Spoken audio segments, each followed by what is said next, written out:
On today's video, we're back to Lost Kingdom 141, and this video is going to be a little bit about strategy, a little bit about flagging plans. We got a map we draw on, show you guys how the whole Lost Kingdom is laid out in terms of alliances of kingdoms, zones, and why we're not seeing as much action early on in this Lost Kingdom with the exception of the one battle frontier. We're also going to talk a little bit about mistakes that were done along the way and how you can improve your Lost Kingdom by making better decisions in terms of which troops you send out to flags, to rallies, and so forth and so on.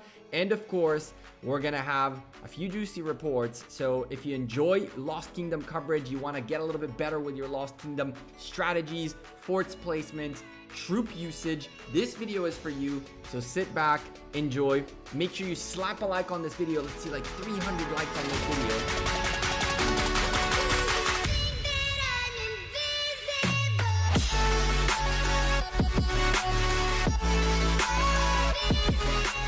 Hey there YouTube, welcome back to Gekko Gaming. Today we're going to go back and talk about everything I promised you guys in the first video. Flagging plans, look at the overall map, understand who's against who, what's against what. We're going to look at everything and anything. We're taking a peek right now at this whole zone 5. You can see that blue and baby blue own 90% of it. That top corner is where all the action is happening. Baby blue are trying to invade this zone 5 as well, and I don't believe that's going to work out really well for them, and I'll explain why in a bit when you understand the layout of this Lost Kingdom. But for now, let's go back into the action, and you can see pink are kind of spread around. FTK family A, B, and C are really placing themselves into a point where they can cause massive damage and stop pink from gaining more ground. And we have one major flag that is going to get covered the most as my camera kind of goes in and out of focus. The flag that we're about to see was like the linchpin. It was the flag that, even though it did burn early, it got put out and then it became the main focus. It got to the point where FTK-A and FTK-C had to double rally it. And that is this flag right here, which is currently taking an FTK-C rally by my friend Windforce. And if you noticed, the captain commander on that flag switched a second ago, and it will switch a little bit more throughout the video. This is the first big tip I have for you guys. You have to be able to have 2 to 3 people, preferably 3 people, who have the best commanders for each type of troop in your flags with those commanders available, so that you can very quickly change the type of captaining commanders on your flags, so that from there you're able to counter the rally as much as possible. Ideally, the more you counter the rally with your defense, the better. And if you add to it a counter rally, which is on its way by the folks of 322, rallies are going to have a really tough time fighting you. It's important to note that usually rallies are one type rally troops. So essentially either archers, cavalry, or infantry. And you keep reinforcing those with the same one type troop. And while rallies do take time, it does take time for rallies to get a flag out. If you're well coordinated enough, you can really easily swap your whole defense to be countering defense and hold on to flags much better. But this requires full sync and having your team paying close attention to what type of rally it is and understanding what the role is. You can see now Richard is on that wall. Let's go take a quick peek at how this Lost Kingdom is laid out in terms of alliances and things like that, so you understand better why the Zone 5s looks like this. All right, so here's the deal. Let's talk a little bit about flagging, about the whole area in which the war happened, kind of show you guys a little bit what happened on the map, on the global scale, and talk a little bit about positioning in this fight. Now, I had to take a screen grab of the map as it looked way back when this video really was going on. And so it's important for you guys to understand positioning on the map. And I had to block the chat, but you can definitely see that fortress right there. So that's good news. Let's take a quick peek at the first most important thing. The guys in pink never really crossed this area, with the exception, the small exception, it is a small exception, of this fortress right here. What you're not seeing in the screen grab is that there is somewhere a little bit this way, a pass. And essentially what the idea with this fortress was, it was to drop a fortress near the pass and kind of try to flag around it and block off the pass. Now, you guys remember in the previous video, we had the folks in baby blue kind of try to put 2 forts, which I explained were positioned in a bad place. Those forts were placed right here. So think about a fort being right here and then right here. But the problem is the guys in baby blue had to march all of this thing all the way to the middle area of the map. You guys don't see the arrow, I guess, because I'm blocking it, but they had to go a long way. They had a good march time to get to where their fortresses were, which is why the guys in pink saw an opportunity. First and foremost, they flagged forward to go towards their enemy. Once they hit this zone right here, they went down for the fortresses of baby blue and up towards blue themselves, ideally trying to get around this objective building. Now, because they had their flag speed skill turned on, they definitely managed to make it to the places they needed to make it on time. And the matter of the fact is, building a fortress takes a long time, a few hours. And so when baby blue dropped these right here, it was so easy for pink to make it there and clear this area and clear those out that this was a very forward placed fortress. A little bit of a mistake that the folks in baby blue actually reached out to me and told me they agree. Now, thank you first of all to all of you who reached out to me, and after you saw the video, it really started sending me reports and sending me stories and background thing and strategies and cooperation from so many kingdoms. You guys are fantastic. Trust me, when Zone 6s open up and all of you go crazy, we're definitely going to talk about that. We also are going to look at how the map is going to look like. I'll show you guys that in a moment. But for now, let's talk about this for a second. The one fortress that I really have to give props about is the FTKC fortress. This is the one that you guys saw being rallied by pink and being unsuccessful. The matter of the fact is, there is a limited amount of flags you can drop as quickly as you want. And so at some point, for the guys in pink to get here, took a little bit too long. FTKC placed their fortress in such a great way that it's forward enough that it is blocking this altogether. It's also forward enough that it did entice pink to go after it quickly. But it's also not too far that they can do a back and forth movement in here to get more troops into this area. And essentially they baited pink to try to get here, which they did, and they were unsuccessful. A second good fortress drop was this one right here. Now, it is a little bit conservative in my opinion. This fortress could have easily been dropped here. It easily gained a little bit of an extra ground. But the idea behind this FTKB fortress is to essentially not need the pass and have some territory within this area to teleport out and then to be able to march in this way. I don't really know whether positioning this fortress was a good idea here. I would have probably placed it somewhere on the other side of this right here, somewhere in here, and kind of tried to bait pink to come this way too. What was great flagging, however, was this right here. Blue essentially pushed up first. They said, we're going to push up forward as much as we can, and then we're going to chill. They looked at what pink did, and they realized, okay, we're going to need to attack this frontier right here. We're going to need to attack this frontier right here to not let the guys in pink do what they were trying to do, which was kind of like backstab this right here. And on top of that, if and when FTKC needed help, and essentially they did need help at some point, they flagged up this way. And now you have FTKC and FTKA going ham at these flags right here, which is what we're going to see in a bit. Alright, so I mentioned to you guys that the way alliances worked out in this Lost Kingdom is a little bit weird. Someone from Kingdom 331 sent me this screenshot, so thank you for that. I was going to make some edits on it, but I just ran out of time, so I apologize, chat. We're going to have to deal with a little bit of a pixelated map that I'll draw on.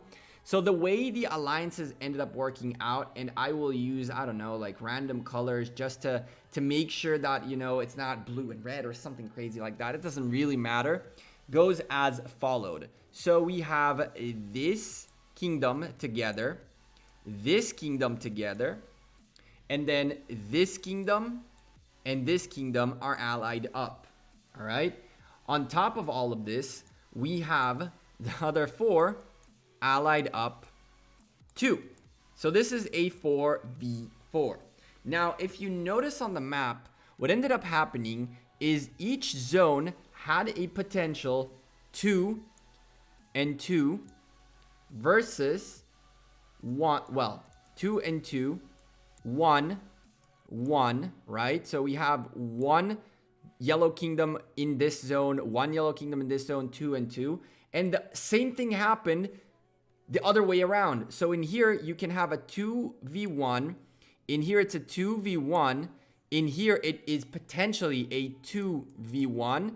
And in here as well, it's a 2v1. So the way this whole thing ended up working out in this Lost Kingdom, and I'm going to really quickly add once again the X's, and this time a little bit bolder, just because we probably need to have them there. It's this, that, and that versus this, that, and that.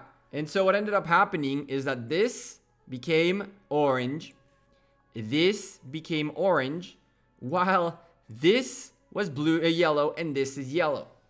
The fight that we are watching, and the only one that really broke out in zone 5s was up in this area right here. This is the fight that we are watching between 322, 321, and 340. These guys are pink, blue, and baby blue. Down here, there was also a small confrontation, which you guys will see in a bit, but it was more like 349 kind of trying to get a little bit of zone in here, and both these guys going, you're not coming into this.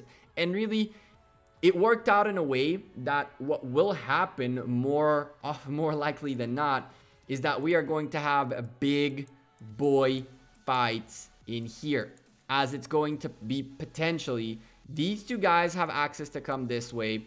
These two guys have access to come this way. These two guys have also access to come this way, just like these two guys have access to go this way.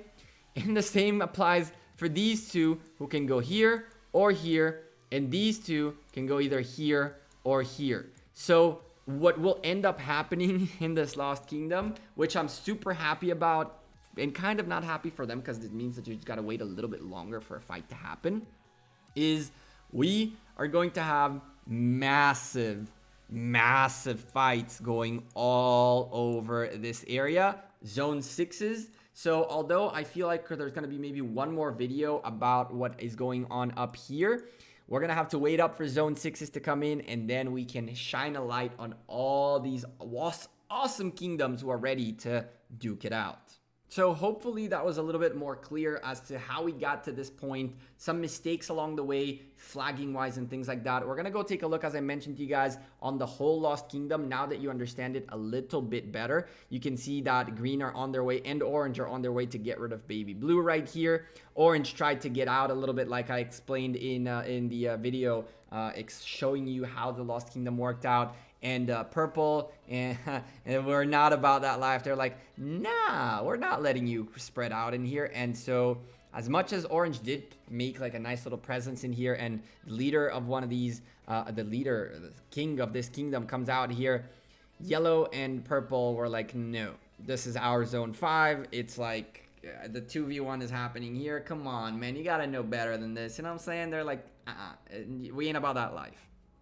And so, as you can see, just like I explained in that video showing you how the Lost Kingdom alliances worked out, pink have a way to get out through here, and they've already lined themselves up to get into that top zone 6. I was curious if these guys are actually allied. Let's take a quick peek. Why are they so close to each other?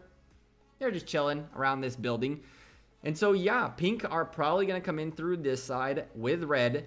And now they're kind of just looking for a battle on this side, looking to inflict damage on blue and baby blue as much as they can. And kind of they're not really wanting to just get stuck until zone 6. By the way, on the first Lost Kingdom, that was one thing Kingdom 58 were considering doing. But at the end, we decided to leave JWMB until zone 6. And now we're back to this flag, which I mentioned to you burned. It did burn very early. Those two flags actually burned. It seems like Kingdom 322 went to sleep or were a little inactive, and so they let it burn. Wasn't a big deal, but then they put it out. As you can see, it's healing up, and that thing filled up all the way. Initially, FTKC were having a really tough time taking out this flag, which is why, like I mentioned to you guys in the flagging section of this video, FTKA came to help with the double rally. However, double rallies are only efficient so long as they're doubling up. The first couple of rallies by FTKA and FTKC were really not synced. By the time FTKC made it here, FTKA were donezo, and by the time FTKC were donezo, FTKA showed up again. So the first couple of rallies were a little bit weird. They didn't really double up. They just hit rally after rally in a smaller succession, a smaller break time. Now, I want to talk to you guys a little bit about the whole concept of being able to fill a flag better. This is one thing that I've noticed people not doing much, and I want to encourage you and your alliance to emphasize on this. Here's the thing. When you have a rally hitting you, as you can see, if your flag is well filled enough, the rally will take some time to take it out. With that being said, you have enough time to figure out which rally is hitting you, and from there, you can know which types of troops you need to be sending into the flag. More often than not, people tend to just send troops, but that is not necessarily the best case. I feel like in Lost Kingdom Season 3, we're about to see a lot of countering happening. As a certain rally comes in, the captaining commanders will change, and the refill the flag command will also change with the appropriate troops. Now, you can have a warlord or alliance leader that says, all right, only this now, or all right, only that now, and cool. But at the same time, if you're aware of what's hitting you, you have a better shot at being able to refill your flag that you're defending much faster. This rally, like you can see, is an interesting one because for the first time in a while, I see a rally that has more than one type of troops. And here comes the counter rally from 322 to not let this thing hold. I noticed quite a few times that FTKA and FTKC, and by the way, in here, as you notice, FTKC showed up and FTKA are about to go down. Very little time with the double rally hitting. But I've noticed that for some weird reason, in the rallies in here, sometimes some troops were added in a wrong way.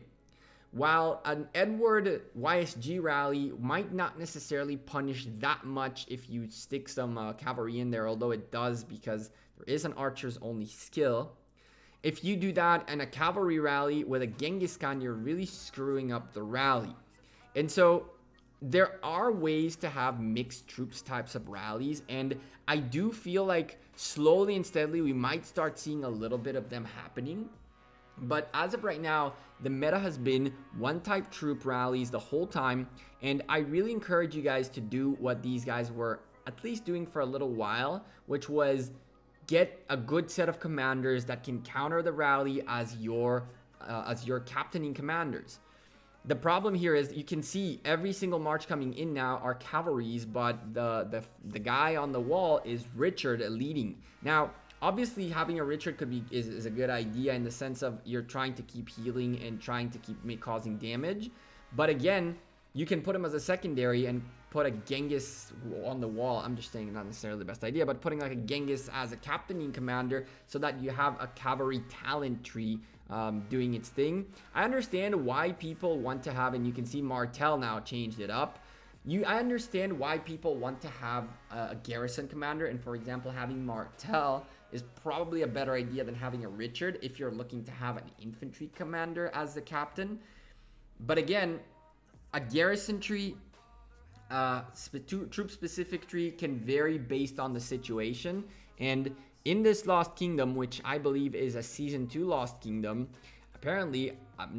some people migrated from a Lost Kingdom that ended, a Lost Kingdom Season 2 that ended, because we're about to see a lady that is gonna cause a nightmare in this flag. Yes, you guys know who I'm talking about. She's gonna pop in a second and then we'll say her name. But the fact that she is in this Lost Kingdom, even though in theory she's not supposed to be in this Lost Kingdom, she's supposed to be the reward out of this Lost Kingdom, caused a little bit of trouble. One of the things that you can also notice is that there is an Edward in here, which in theory there shouldn't be one. And counter rallies were one of the things that 322 did really well. Now, I don't want this video to be too long. And so we're going to look at 1 or 2 reports from these flag hits and a couple of maybe 1 or 2 more hits on this flag and call it for this video. But on the next video, I still have tons of footage of the fighting on this flag and also tons of insane reports out of this Lost Kingdom, including people getting zeroed. 7 million death report. Yes, that's coming in the next video. You don't want to miss that. And so what we'll do is we're going to keep looking at how this flag was holding on and reports from this flag, as well as other crazy reports in the next video. And we're going to talk a little bit further about why having that kind of a flag situation is important. As you can see, the guys in 22 SK are not losing that much, and that happens very often in the beginning of a Lost Kingdom when 2 kingdoms clash on the one flag. Usually the defending flag early on has an easier time, and the longer things progress, one of the 2 sides ends up having more and more losses and essentially ends up giving up on that frontier. There are very good advantages to what Kingdom 322 did. Most people will say, why are they wasting troops? And I asked the same question, but in the next video, we're going to talk a little bit further about how these things worked out and how and what was the plan behind all this. It is crucial for you to understand that as you look through the reports of a few of these flag hits. It's crucial for you to understand the thing that happened behind the scenes as to why 322 decided to come out to play in a zone that is a 2v1 zone. And in the next video, I'll go into more details on how that worked out. And actually, it worked out really well for what they did. However, you have to go into the plan, into that mentality, understanding it, and willing to do the toughest thing to do in a war, which is understand when you need to back off. The whole idea behind Kingdom 322's plan was essentially based on them being able to back off in time, and we're going to go into much more detail in the next video explaining that strategy. And honestly, I feel like it's a really good one, and I feel like we should be seeing it more in Lost Kingdoms. I hope you guys enjoy this type of content. I hope you guys enjoy the extra effort I've been putting into taking your feedback and drawing on the map and giving you guys a little bit more. Hopefully, if you guys haven't subscribed to the channel yet, make sure you do. I'm Gekko. I'm out of here. Thank you guys very much for watching this video. We will resume the video on, I believe, maybe Sunday. My business travel got canceled. So stream on Saturday, videos coming out from here on out again like normal. No traveling for me this coming weekend. So sweet, stream on Saturday, and we will continue covering this Lost Kingdom and covering the madness that this is. And yeah, I hope you guys enjoyed the video. Slap a like on it before you leave. Subscribe to the channel, Discord, Twitter, Facebook, and Instagram, all in the description. Have a great weekend, and I'll see you guys next week. Well, really on Saturday for stream. Take care. Peace.